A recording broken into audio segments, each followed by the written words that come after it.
relação ao conceito em si, é interessante a gente entender que ele surge dessas atividades de ficar muito tempo, né, na frente do telefone.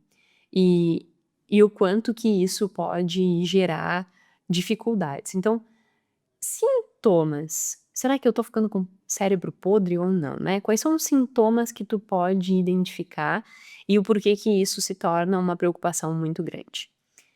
Bom, se tu fica muito tempo na frente de telas de telefone, Instagram, TikTok, outras redes sociais que eu nem sei, o X, outras redes sociais que tem.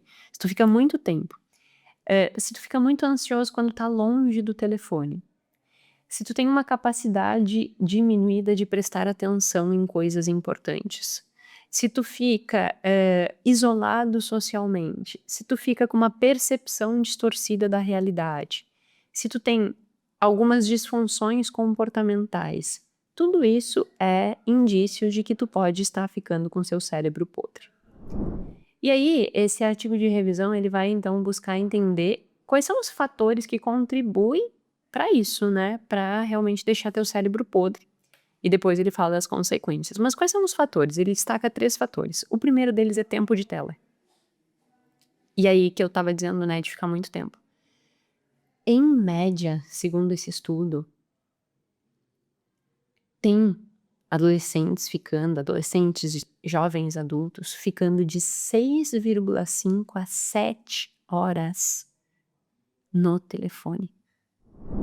É muita coisa, é muita coisa. Então, isso é um fator muito preocupante, porque se tu tá 7 horas mexendo no telefone, o quanto isso não tá impactando o teu foco atencional, a tua capacidade de tomar boas decisões, a tua capacidade de compreensão de contexto. E uma coisa interessante, a tua função cognitiva, né, a tua sensa eles dizem bem assim, ó, que esse 6,5 ou 7 horas gera sensações como sensação de nebulosidade mental. Sabe quando tu tá com a cabeça assim, tipo: "Ai, o que que eu estava pensando mesmo?", sabe, parece que tá uma névoa, assim, que tu não consegue compreender direito, tipo, fica meio com o cérebro vazio, meio na caixinha do nada, só que durante muito tempo. Então isso é uma coisa que acontece pelo tempo. E uma coisa que me surpreendeu muito em relação aos dados desse artigo, como sempre o artigo vai estar referenciado aqui embaixo na descrição, uma coisa que me surpreendeu muito, não muito na verdade, né, mas a ponto de eu me orgulhar mais do que eu faço aqui. Foi feita uma pesquisa que conseguiu evidenciar que 52% dos conteúdos disponibilizados no TikTok é desinformação. Isso significa que são conteúdos sem contextos, conteúdo sem intuito nenhum, são conteúdos vazios, são conteúdos que de baixíssima qualidade. E aí a grande preocupação não é que muitas vezes tu fica na internet ou no computador, mas é o tipo de informação que tu está consumindo a ponto de ficar tanto tempo, só que esse tempo é mal empregado. O que eles querem dizer é que se 52% do conteúdo é desinformação, e tu fica 6 horas e meia a 7 ali, no mínimo 3 horas e meia tu tá consumindo porcaria. 3 horas e meia tu tá consumindo porcaria. No mínimo. Porque obviamente, né, depende do algoritmo que tu treinou. E aí eles dizem que isso é um potencializador que contribui muito para essa podridão do cérebro. Por que que contribui muito para essa podridão do cérebro? Porque quando tu fica ali de uma forma completamente passiva, só rolando, e que tu não tem nenhuma intencionalidade naquilo. Eu tenho eu confesso, tá certo que eu sou meio alienígena, né, a gente brinca que a gente é meio ET. Dentro da formação em finanças comportamentais, a gente brinca que a gente é meio ET. Mas eu não consigo entender como é que uma pessoa pega o telefone e fica 1 hora, 2 horas rolando reels, E assim, ela não tem previsibilidade nenhuma do que vai vir depois, não tem intencionalidade nenhuma, tá só consumindo tempo. Tá só consumindo tempo. E eu não consigo ficar 1 minuto, porque me dá ânsia, do tipo assim: "Tá, e aí? O que que eu tô querendo aqui? Eu não tô querendo nada". Bom, se tu não tá querendo nada, olha, vai caminhar, vai fazer nada, mas não fica olhando idiotice o tempo inteiro, porque se tu: "Ah, eu vou olhar entretenimento", tá bom, vou olhar entretenimento aqui, 5 minutos pra olhar entretenimento. Mas não, a pessoa abre o telefone completamente automático e ela fica rolando, sem intencionalidade nenhuma. E aí, esse artigo ele diz que isso é muito perigoso, né, porque soma-se essa baixa qualidade da informação com um consumo de conteúdo completamente trivial e não desafiador.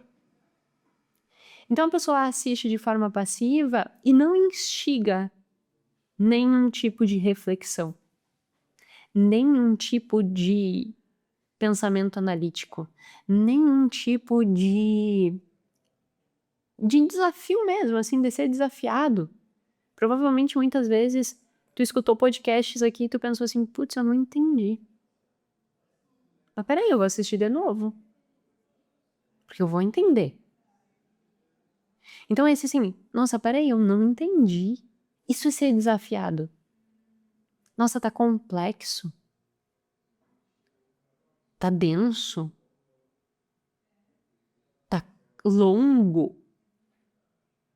Que bom, que bom. Significa que tá te tirando da desinformação. Significa que tá te desafiando.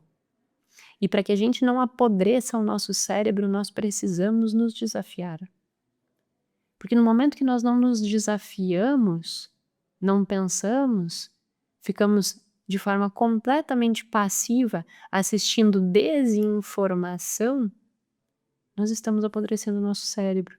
E no momento que nós estamos apodrecendo o nosso cérebro, nós estamos perdendo a capacidade de fazer boas escolhas. Nós perdemos a capacidade de resolução de problemas, inibição de comportamentos impulsivos, e aí entra o controle do comportamento para consumo, para resistir a tentações, porque tu não consegue pensar. Então esse fator, né, potencializador, que é o tempo de uso, é uma coisa que a gente tem que se preocupar muito, porque é um grande fator que um grande fator é óbvio, né, mas é um grande potencializador desse apodrecimento do cérebro. E mais do que isso, quando a gente fala de consumo, nós também temos evidências indicando que aquelas pessoas que ficam mais tempo nas redes sociais, elas têm uma maior probabilidade à compra compulsiva e elas têm uma maior tendência a consumo. Então, o simples fato de tu ficar mais tempo em rede social te desperta mais para comprar. Isso eu já falei aqui em outros episódios. Por que que desperta mais o interesse de comprar? Porque é assim, ó, eu vou te dar uns exemplos muito simples. Você me acompanha aqui, certo?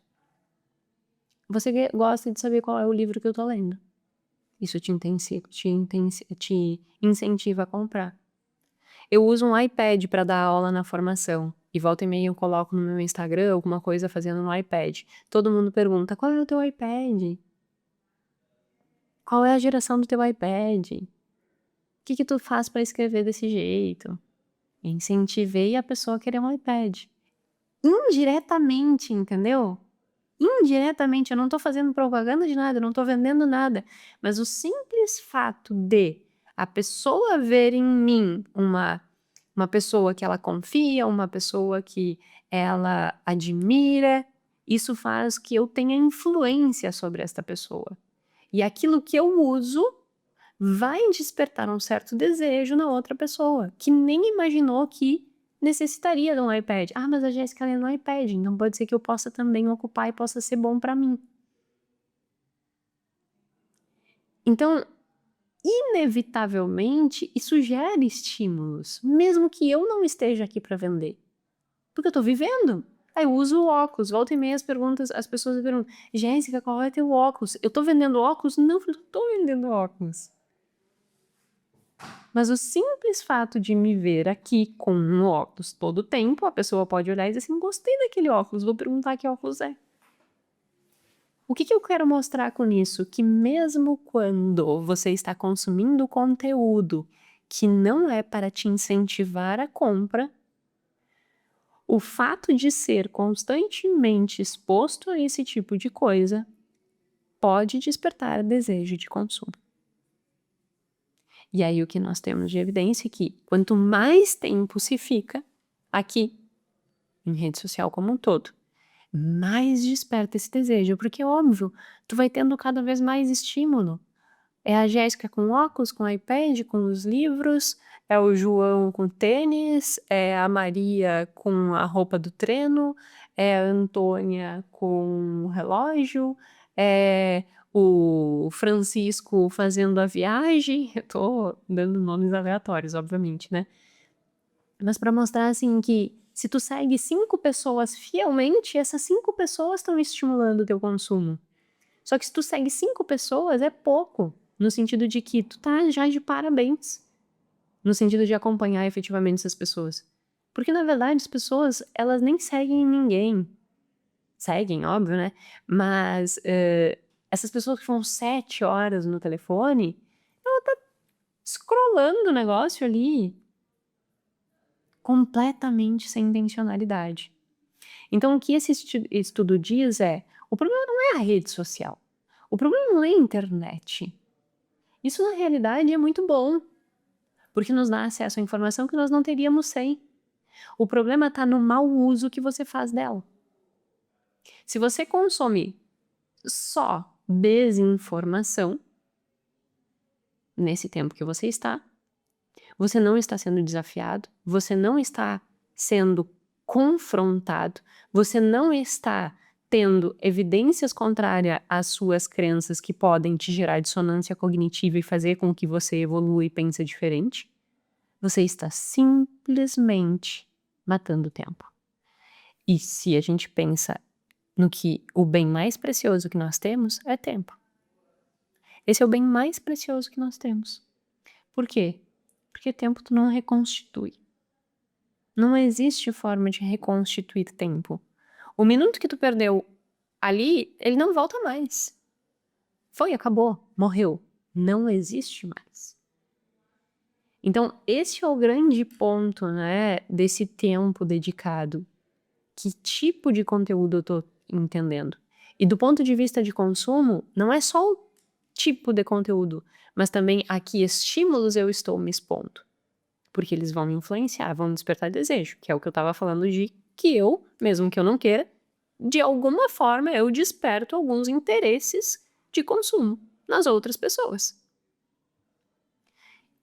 Aí que é tão importante tudo aquilo que a gente já vem conversando aqui no podcast em termos de discernimento sobre quais são os teus objetivos, quais são as tuas prioridades, autocontrole, compreensão do que é valoroso para si, traço de personalidade, crenças. Por quê? Socialização financeira.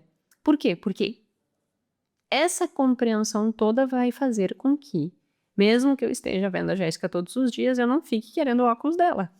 Entendeu? Porque senão tem gente que vai só assistir o conteúdo e vai ficar pensando: "Ai, eu quero um igual, eu quero isso, eu quero aquilo. Aí eu quero um cérebro igual da Jéssica". Eu ganhei de presente, inclusive.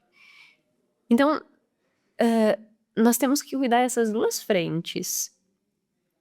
O tempo que eu tô e o tipo de conteúdo que eu me exponho. O tempo que eu tô se consumindo do conteúdo ruim é horrível. E aí eu tenho que repensar meu comportamento diante disso. E em termos de consumo, é justamente assim, se eu não tenho essa clareza, esse discernimento, entender que eu vou ser mais suscetível. Então eu também tenho que diminuir meu tempo de uso, porque quanto mais tempo de uso, mais desejo vai me despertar. Então esse é um fator que contribui para essa podridão do cérebro bem seriamente, tempo.